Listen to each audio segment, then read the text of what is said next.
ओम श्री गणेशाय नमः। श्री शिव महापुराण रुद्र संहिता युद्धखंड चौथा अध्याय। इस अध्याय में हम जानेंगे त्रिपुरवासी दैत्यों को मोहित करने के लिए भगवान विष्णु द्वारा एक मुनि रूप पुरुष की उत्पत्ति, उसकी सहायता के लिए नारद जी का त्रिपुर में गमन, त्रिपुराधिप का दीक्षा ग्रहण करना। सनत कुमार बोले, उन महातेजस्वी विष्णु ने उनके धर्म में विघ्न उत्पन्न करने के लिए अपने ही शरीर द्वारा एक मायामय मुनि रूप पुरुष को उत्पन्न किया। वह अपना सिर मुंडाए हुए, मलिन वस्त्र धारण किए हुए, हाथ में एक गुम्फी अर्थात काष्ठ का पात्र लिए हुए, दूसरे हाथ में झाड़ू लिए तथा उससे पग पग पर बुहारी करता हुआ, हस्त परिमाण का वस्त्र अपने मुख पर लपेटे हुए विकल वाणी से धर्म धर्म इस प्रकार कह रहा था। वह उन विष्णु को प्रणाम कर उनके आगे स्थित हो गया। इसके बाद उसने हाथ जोड़कर पूज्य अच्युत विष्णु से यह वचन कहा, हे अहिरन अर्थात शत्रुनाशक, मैं क्या करूं? इसके लिए आज्ञा दीजिए। हे देव, मेरे क्या क्या नाम होंगे? हे प्रभु, मेरे स्थान का भी निर्देश कीजिए। इस प्रकार उसका यह शुभ वचन सुनकर भगवान विष्णु प्रसन्नचित्त होकर यह वचन कहने लगे। विष्णु जी बोले, मेरे शरीर से उत्पन्न हे महाप्राज्ञ, मैंने जिसके लिए तुम्हारा निर्माण किया है उसे सुनो। मैं कह रहा हूँ, तुम मेरे ही रूप हो, इसमें संदेह नहीं है। मेरे शरीर से उत्पन्न हुए तुम मेरा कार्य करने में समर्थ हो। तुम मुझसे अभिन्न हो, इसीलिए लोक में सदा पूज्य होगे, इसमें संशय नहीं है। तुम्हारा नाम अरिहन होगा, तुम्हारे अन्य भी शुभ नाम होंगे। मैं तुम्हारे स्थान को बाद में बताऊंगा। इस समय मेरा प्रस्तुत कार्य आदर से सुनो। हे मायावी, तुम 16,000 श्लोकों वाला एक शास्त्र प्रयत्न पूर्वक बनाओ, जो मायामय श्रुति स्मृति से विरुद्ध, वर्णाश्रम धर्म से रहित, अपभ्रंश शब्दों से युक्त और कर्मवाद पर आधारित हो। आगे चलकर उसका विस्तार होगा। मैं तुम्हें उस शास्त्र के निर्माण का सामर्थ्य देता हूँ। अनेक प्रकार की माया भी तुम्हारे अधीन हो जाएगी। उन परमात्मा विष्णु का वचन सुनकर वह मायावी प्रणाम कर जनार्दन से कहने लगा। मुंडी बोला, हे देव, मुझे जो करना हो उसे शीघ्र बताइए। हे प्रभु, आपकी आज्ञा से सारा कार्य सिद्ध होगा।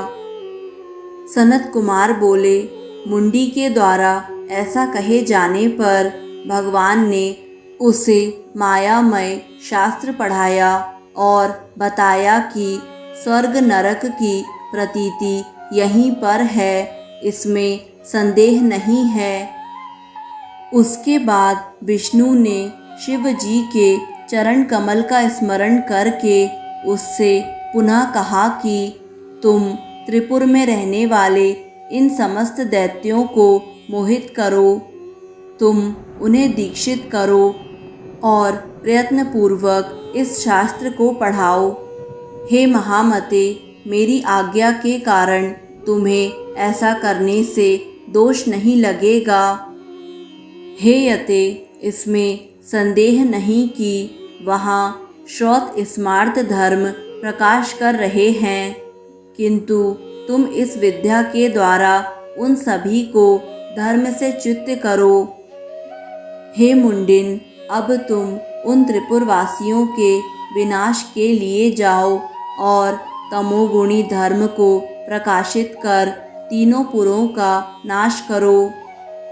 हे विभो, उसके बाद वहाँ से मरुस्थल में जाकर कलयुग के आने तक वहीं अपने धर्म के साथ निवास करना और उस युग के आ जाने पर तुम शिष्य प्रशिष्यों के साथ अपने धर्म का प्रचार करना और उसी का व्यवहार करना। मेरी आज्ञा से तुम्हारे इस धर्म का निश्चित रूप से विस्तार होगा तथा मेरी आज्ञा में तत्पर होकर तुम मेरी गति प्राप्त करोगे। इस प्रकार देवादिदेव शंकर की आज्ञा से सर्वसमर्थ विष्णु ने उसे हृदय से आदेश दिया। इसके बाद विष्णु जी अंतर्ध्यान हो गए। उसके बाद उस मुंडी ने विष्णु की आज्ञा का पालन करते हुए उस समय अपने रूप के अनुसार 4 शिष्यों का निर्माण किया और उन्हें स्वयं मायामय शास्त्र पढ़ाया। जैसा वह स्वयं था उसी प्रकार के वे 4 शुभ मुंडी भी थे। वे परमात्मा विष्णु को नमस्कार कर वहीं पर स्थित हो गए। हे मुने, तब शिव जी की आज्ञा का पालन करने वाले श्री विष्णु ने भी परम प्रसन्न होकर उन 4 शिष्यों से स्वयं कहा, जैसे तुम लोगों के गुरु हैं वैसे ही मेरी आज्ञा से तुम लोग भी बनो। तुम लोग धन्य हो और इस लोक में सद्गति प्राप्त करोगे, इसमें संदेह नहीं है। इसके बाद वे 4 मुंडी हाथ में पात्र लिए, नासिका पर वस्त्र बांधे, मलिन वस्त्र धारण किए हुए, अत्यधिक न बोलते हुए, धर्म ही लाभ तथा परम तत्व है ऐसा अति हर्षपूर्वक कहते हुए, वस्त्र के छोटे छोटे टुकड़ों से बनी हुई मार्जनी धारण किए हुए और जीव हिंसा के भय से धीरे धीरे चलते हुए विचरण करने लगे। हे मुने, तब वे सभी प्रसन्न होकर देवादिदेव श्री विष्णु को नमस्कार कर उनके आगे स्थित हो गए। उसके अनंतर भगवान विष्णु ने उनका हाथ पकड़कर उन्हें गुरु को अर्पित कर दिया और अत्यंत प्रेम के साथ विशेष रूप से उनके नामों को बताया और कहा, जैसे तुम मेरे हो उसी प्रकार ये भी मेरे हैं, इसमें संशय नहीं है। तुम्हारा आदि रूप है, इसीलिए आदि रूप यह नाम होगा और पूज्य होने से तुम पूज्य भी कहे जाओगे। ऋषि, यति, कीर्य एवं उपाध्याय ये नाम भी तुम लोगों के प्रसिद्ध होंगे। तुम लोगों को मेरे भी शुभ नाम को ग्रहण करना चाहिए। अरिहन, यह मेरा नाम ध्यान योग्य तथा पापनाशक है। अब आप लोगों को लोक कल्याणकारी कार्य करते रहना चाहिए। लोक के अनुकूल आचरण करते हुए तुम लोगों की उत्तम गति होगी। सनत कुमार बोले, इसके बाद विष्णु को प्रणाम करके वह मायावी अपने शिष्यों के साथ प्रसन्नतापूर्वक शीघ्र ही शिव की इच्छा के अनुसार कार्य करने वाले त्रिपुर के पास गया। महामायावी विष्णु द्वारा प्रेरित वह जितेंद्रिय ऋषि त्रिपुर में शीघ्र प्रविष्ट होकर मायाचार करने लगा। उसने शिष्यों के सहित नगर के उपवन में निवास कर बड़े बड़े मायावियों को भी मोहित करने वाली माया फैलाई। हे मुने, जब शिव जी के अर्चन के प्रभाव के कारण उसकी माया त्रिपुर में सहसा न चल सकी तो यति व्याकुल हो उठा। इसके बाद उत्साहहीन तथा चेतना रहित उसने दुखी मन से विष्णु का स्मरण किया और हृदय से उनकी स्तुति की।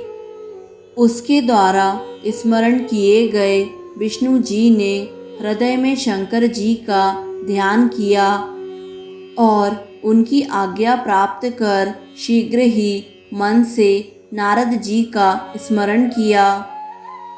विष्णु जी के स्मरण करते ही नारद जी उपस्थित हुए और उन्हें प्रणाम कर तथा उनकी स्तुति कर हाथ जोड़े हुए वे उनके आगे खड़े हो गए। तब बुद्धिमानों में श्रेष्ठ विष्णु जी ने नारद जी से कहा, आप तो सर्वदा लोक उपकार में निरत तथा देवताओं का कार्य करने वाले हैं।